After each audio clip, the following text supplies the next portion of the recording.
السلام عليكم ورحمة الله وبركاته. أعوذ بالله من الشيطان الرجيم. بسم الله الرحمن الرحيم. الحمد لله رب العالمين، والصلاة والسلام على أشرف خلق الله سيدنا ومولانا أبي القاسم المصطفى محمد وعلى آله الطيبين الطاهرين وصحبه الأخيار المنتجبين وعلى جميع الأنبياء والمرسلين. رب اشرح لي صدري ويسر لي أمري واحلل عقدة من لساني يفقه قولي. أما بعد، يقول الله تعالى في كتابه الكريم: بسم الله الرحمن الرحيم. يا أيها الذين آمنوا كونوا قوامين بالقسط شهداء لله ولو على أنفسكم أو الوالدين والأقربين. صدق الله العلي العظيم. Quran chapter 4 verse 135. O believers, stand firm for justice as witnesses for God, even if it is against yourselves, your parents, or close relatives. السلام عليك سيدي يا أبا عبد الله، وعلى الأرواح التي حلت بفنائك. عليك مني سلام الله أبدا ما بقيت وبقي الليل والنهار، ولا جعله الله آخر العهد مني لزيارتكم. السلام على الحسين وعلى علي بن الحسين وعلى أولاد الحسين وعلى أصحاب الحسين ورحمة الله وبركاته. أعظم الله أجورنا وأجوركم بمصابنا بأبي عبد الله الحسين عليه السلام. اللهم صل. Tonight, inshallah, will be the 6th night of Muharram. Many communities, they commemorate the martyrdom of Abu al-Fadl al-Abbas alayhi salam in this night. Other communities maybe commemorate it on the 7th, other communities commemorate it on the 8th, and so on. So I thought today to talk a little bit about Abu al-Fadl al-Abbas alayhi salam and learn some things from him. Records of history tell us maybe a little bit about Abbas alayhi salam, but there were a few events that were highlights that we could, inshallah, focus on. Let me start from the beginning. There are records and reports that say that Amir al-Mu'mineen Imam Ali alayhi salam, Allahumma salli ala Muhammad, one day asked his brother Aqil, who was known to be a genealogist, someone who was knowledgeable about the genealogy of the Arabs, the tribes, their characteristics and so on. And it is said in this report that Imam Ali asked Aqil to find him a lady from a certain tribe from the Arabs that are known to be courageous and strong, so that Allah may grant him a son or children who would be soldiers, who would be courageous and also strong, who would have these kinds of characteristics. And Aqil, it is said that he advises him to marry al-Banin, to marry Fatima bint Huzam al-Kilabiya. And he would say there are none amongst the Arabs who are more courageous than that tribe. So he advised him, or stronger, courageous, or warriors like these tribe. And so he advised him to marry al-Banin, and indeed he married her and he had children with her, and those children were present with Imam al-Hussein alayhi salam in Karbala. Now, the character of these personalities was demonstrated in Karbala indeed, and they did display such characteristics of bravery. Obviously, belonging to the ancestry of Ali alayhi salam alone is enough and sufficient for someone to be courageous and to have these characters. But this is how Allah subhanahu wa ta'ala also works in this world, that there might have been also some influence regarding the tribal ancestry or the genetics of Abbas and his brothers also belonging to those or to that tribe. But is this really what was special about Abbas alayhi salam? Other companions of Imam al-Hussein alayhi salam also were courageous. They also were strong. They also were valiant warriors. They also were willing to sacrifice and look death in the eye for Imam al-Hussein for the sake of Allah subhanahu wa ta'ala. They all were willing to perform their responsibilities. Right? They all were like that. What special element did Abbas alayhi salam have that made him in our eyes such a great character, to the extent that our Imams talk about him, rahimallahu amman al-Abbas? He actually did well, inshallah, as I'll mention in the end of the khutbah. There is a couple of events that took place in the days of Muharram. the final days before the battle of the 10th of Muharram. I'll mention two of these very similar events. It is said that on the day of Ashur, on the day of 10th of Muharram, that Shimr, la'anahullah, Shimr, he would call and he would say, Aina banu ukhtina. He would shout towards the camp of Hussein, where are the children of our sister? Where are our nephews? Where are Abbas and his brothers? Abbas and his brothers, they wouldn't reply. Imam al-Hussein told them, reply to him, even if he was corrupt. Ajibuh walau kana fasiqa. Reply to him, respond, see what he wants. And they replied to Shimr and they said, what do you want? ماذا تريد? He said, يبنى أختي أنتم آمنون لا تقتلوا أنفسكم مع الحسين. Oh my nephews, oh the children of our sister, don't kill yourselves with Hussein, he would say. Don't kill yourselves with Hussein and commit to obeying the commander of the faithful, Yazid, son of Muawiyah. Abbas replied, لعنك الله ولعن أمانك. لعنك الله ولعن أمانك. Far away you are from the mercy of God, and may God curse the offer of safety that you're giving us. أتؤمننا أتؤمننا وابن رسول الله لا أمان له. Are you offering us safety while the son of the messenger of God has no safety? Notice what he said, the son of the messenger of God. He didn't say Hussein. He didn't say our brother Hussein.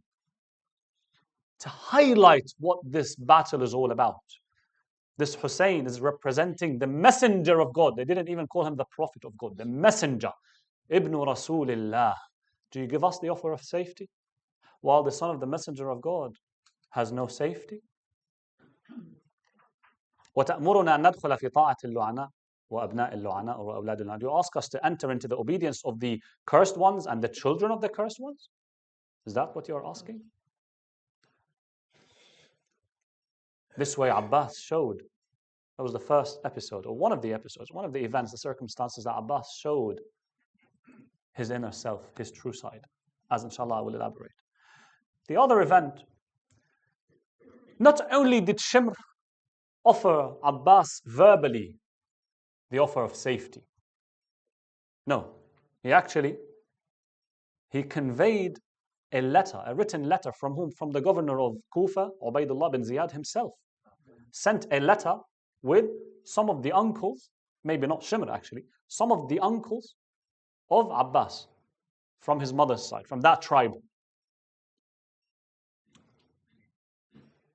And Abbas answered that messenger of the uncle. He said, أبلغ خالنا السلام, give our salams to our uncle, and tell him we don't need that offer of safety. لا حاجة لنا في الأمان. أمان الله خير من أمان ابن سمية. The safety from God is better for us than the safety from the son of Sumayyah, from this person. Right? That was the reply of Abbas. Obviously, you saw Shimr saying, where are our nephews? Yes? So Abbas, alayhi salam, he's related to that person in a certain ancestry. So they share ancestry. Yeah? So the name of Shimr is the Shimr, son of Dil Jawshan, son of Al-A'war, son of Amr, son of Dibab, son of Kilab, son of Rabi'ah. And Abbas alayhi salam is the son of al-Banin, Fatima. She's the daughter of Huzam, the son of Khalid, the son of Rabi'ah. So Rabi'ah is their common ancestry. So this is where you see, for example, when you see Shimr saying, where is our Abbas? He's from us. Yes, this is what he is responding. This is what he's relying on. That there is a common ancestry. He belongs to our family. And it seems that Shimr and bin Ziyad, they also believed that, look, because Abbas is from our tribe, we share the ancestry, he deserves to be given the offer of safety. He deserves that because he's from our tribe. This is the way of thinking of those people. Telling Abbas, you and your brothers, you're safe, you're from us. You're still young. Hussein is old. You have your future amongst you. You have your future in front of you. Yes? Don't kill yourself with Hussein. See, the reply of Abbas alayhi salam showed a different way of thinking. Very fundamentally different way of thinking. they told, or they responded to that offer, saying basically that where we're looking at Hussein, we're not seeing him as our brother, although he is. We're not seeing him as our blood. We're not seeing him as our relative. They didn't refer to him as our brother Hussein. They said the son of the messenger of God. They referred to Hussein like they would refer to the bond of faith. Their bond with Hussein was not the bond of tribe or family. It was the bond of faith. This was very clear in what they said. They were saying very clearly that, look, our identity is not the tribe that we belong to, is not the family that we come from, is not the country that we come from, is not the color of our faces, is not our race, is not the language that we speak. What identifies us is the values and principles that we hold. This is our true identity. That was really what was echoing in the depth of the reply of Abbas to these offers. You see, this offer that Abbas and his brothers were given, it was a very tempting offer. Brothers and sisters, Allah made us like this, that we seek safety, that we seek survival, that we avoid risk, we avoid death, we fear the unknown that is represented by death. Allah subhanahu wa ta'ala instilled this in us so that we survive. Allah subhanahu wa ta'ala instilled this instinct of survival inside of us. So it was tempting to see that this offer is being made by people who are powerful and who would give that safety to Abbas in the situation where there was no other option. This is the thing, not like Abbas had other options to reflect on or contemplate. Do you know what the other options were? As-silla or ad-dhilla. So either you accept the humiliation of coming to us, or death, or fighting. There were tens. At the side of Hussein, there were tens. 70, 80, 100, ya akhi, 150. At the other side, there was tens of thousands. There was no way that this battle would end with the military victory of Hussein.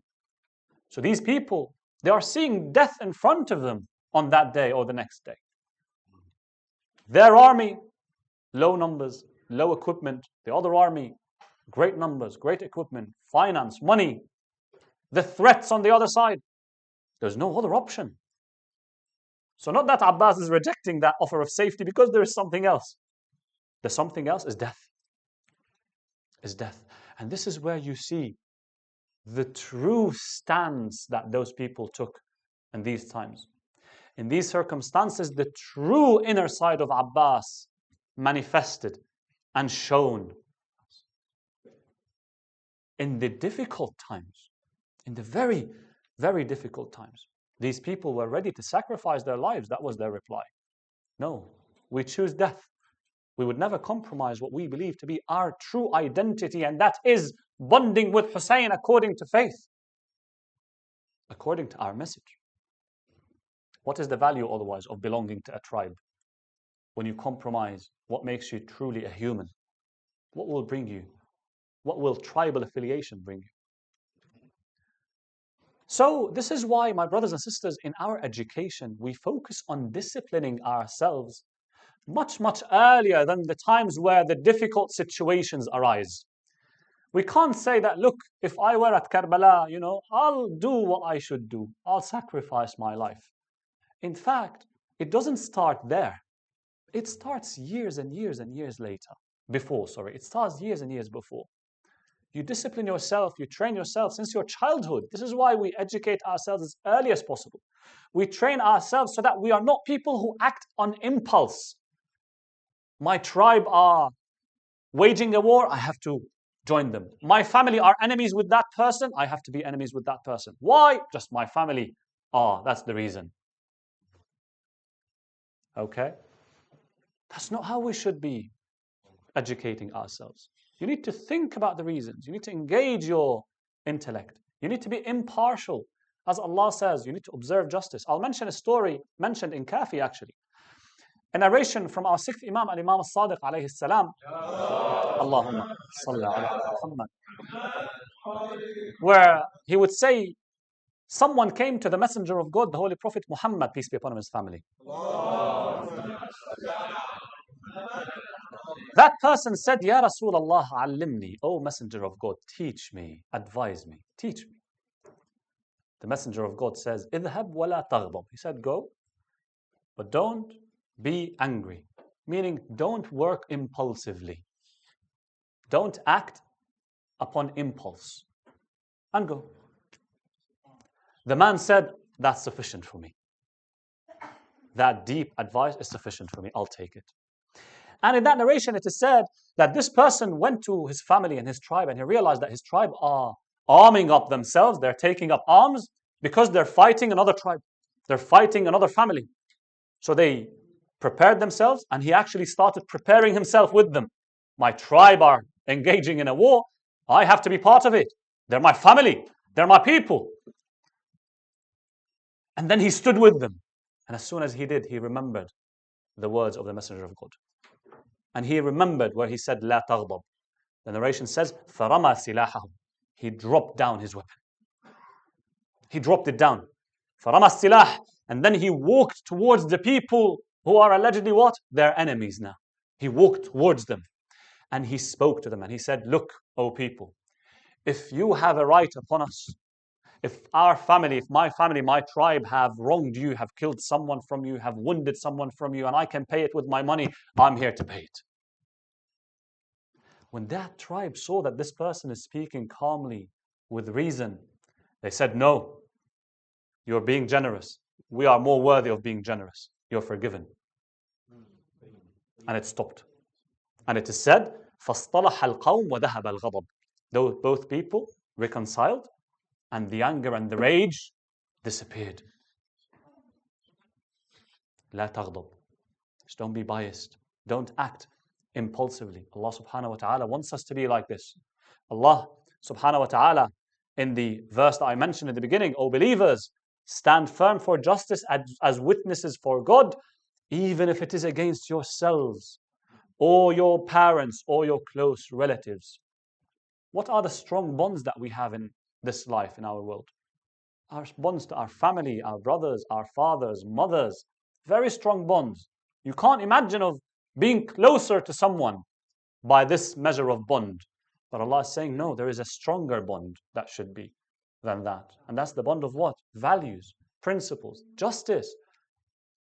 That's where you show yourself that if actually your own family, they're doing injustice, your courage is measured by how willing you are to stand in front of them and say, no, that's wrong. This is our identity. Your identity is not your family, is not where you belong to by bloodline. Your identity is the principles and values that get you closer to God. In another verse, chapter 5, verse number 8, alaykum as-salam, Allah says, يَا أَيُّهَا الَّذِينَ آمَنُوا كُونُوا قَوَّامِينَ لِلَّهِ شُهَدَاءَ بِالْقِسْطِ وَلَا يَجْرِمَنَّكُمْ شَنَآنُ قَوْمٍ عَلَىٰ أَلَّا تَعْدِلُوا اعْدِلُوا هُوَ أَقْرَبُ لِلتَّقْوَى. O believers, stand firm for God and bear true testimony. Do not let the hatred of a people lead you to injustice. Be just. It is closer to righteousness. It is closer to taqwa. وَاتَّقُوا and be mindful of God. Ittaqullah. That's what Allah subhanahu wa ta'ala is telling us. Because one of the roots of corruption that we might face in our lives, brothers and sisters, is that it is rooted in us being biased towards the things that are wrong when it comes to justice and principles.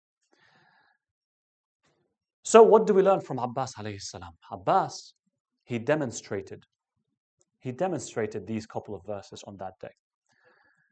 While the people from the opposite side, they were probably programmed on what? On the completely opposite values. They were programmed on what?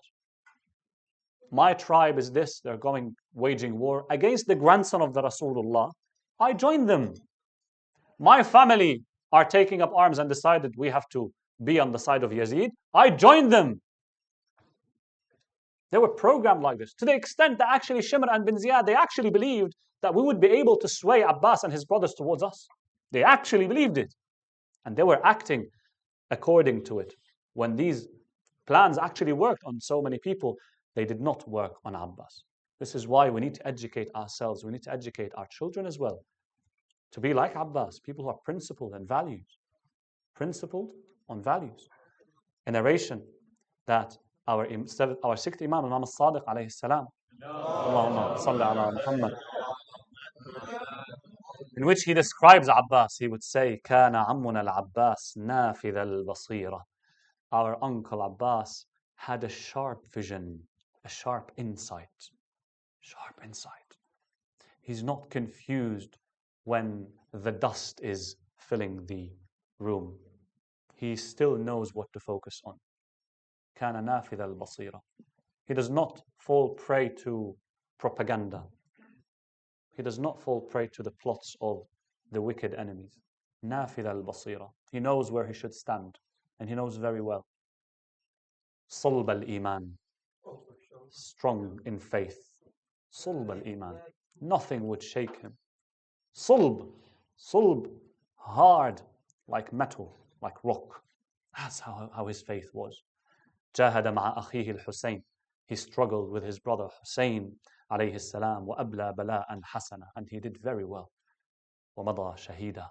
السلام عليك يا أبا عبد الله ورحمة الله وبركاته. بسم الله الرحمن الرحيم.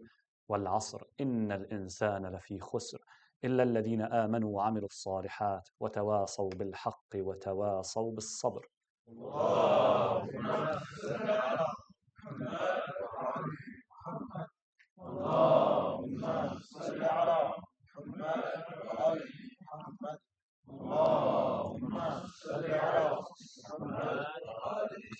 أعوذ بالله من الشيطان الرجيم. بسم الله الرحمن الرحيم. الحمد لله رب العالمين.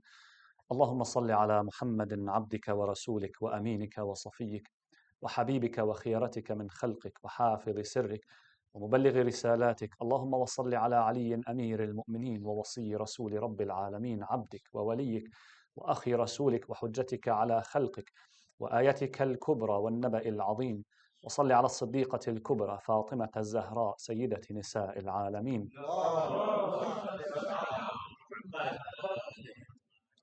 وصل على سبطي الرحمة وإمامي الهدى الحسن والحسين سيدي شباب أهل الجنة أجمعين. صل على أئمة المسلمين علي بن الحسين ومحمد بن علي وجعفر بن محمد وموسى بن جعفر وعلي بن موسى ومحمد بن علي وعلي بن محمد والحسن بن علي والخلف الهادي المهدي. وجدك على عبادك وأمنائك في بلادك صلاة كثيرة دائمة. My brothers, if I may ask you please to try to fill the spaces at the front just to clear the path at the entrance. عباد الله أوصيكم ونفسي بتقوى الله والورع عن محارمه. My dear brothers, my dear sisters, the servants of God, I advise myself, I remind myself and advise yourselves to observe taqwa, to be mindful of God and to stay away from what God has prohibited. Abbas alayhi salam, there are some verses of poetry recited that depict how Abbas on that day not only was willing to resist the temptations, but he was actually willing to resist the basic or the desire for basic elements for survival.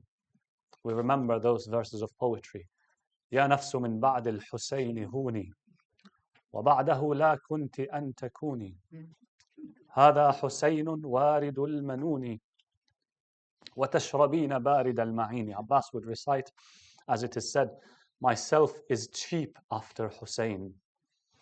After him I shall not remain.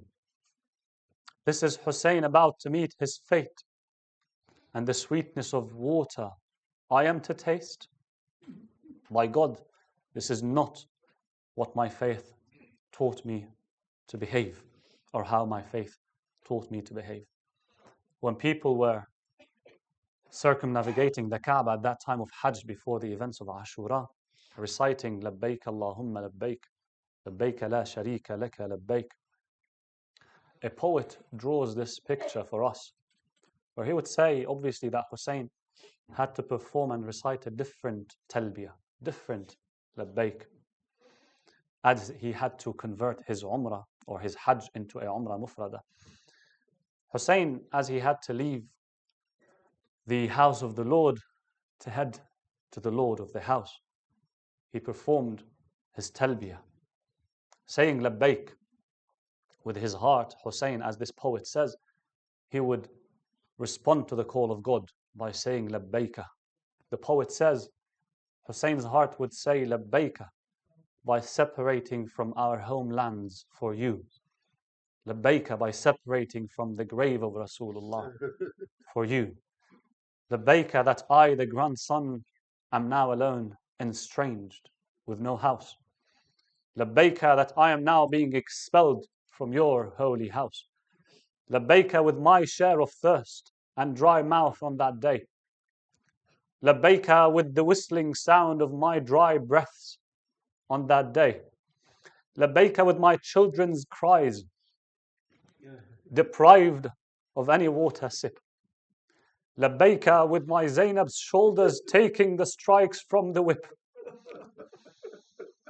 Labbaika with my body lying down under the scorching sun. Labbaika with my wounded neck, with which Shimr has done what he has done. Labbaika with my neck, on which the sword of Shimr did tawaf. Labbaika with my chest, on which the herd of horses trampled tough. Labbaika with my head on the spears, taken and shaken in parade. Labbaika with my Abbas, breaking my back with the sacrifice he made. Labbaika with my loyal and loving companions killed solely on your path. Labbaika with my children's head and blood out of love for your path. Labbaika with your prophets' ladies running from a burning tent to another. Labbaika with their holy hijab disrespected like their mother. Labbaika with the daughter of Haydar taken captive through the desert land. Labbaika with her hearing profanity and curses that no one could stand. Labbaika that my grave is dug in the land of Karbala. Labbaika that 70 graves are to be dug in Karbala. Labbaika, help me stand firm with these calamities over me. Labbaika, it shall sure be easy when I know that you see. My God, I had to change my ihram in Mecca, but in the land of Karbala, each part of my body will perform its hajj to you. السلام عليك يا أبا عبد الله وعلى الأرواح التي حلت بفنائك. عليك مني سلام الله أبدا ما بقيت بقي الليل والنهار ولا جعله الله آخر العهد مني لزيارتكم. السلام على الحسين وعلى علي بن الحسين وعلى أولاد الحسين وعلى أصحاب الحسين. بسم الله الرحمن الرحيم. إن الله وملائكته يصلون على النبي يا أيها الذين آمنوا صلوا عليه وسلموا تسليما.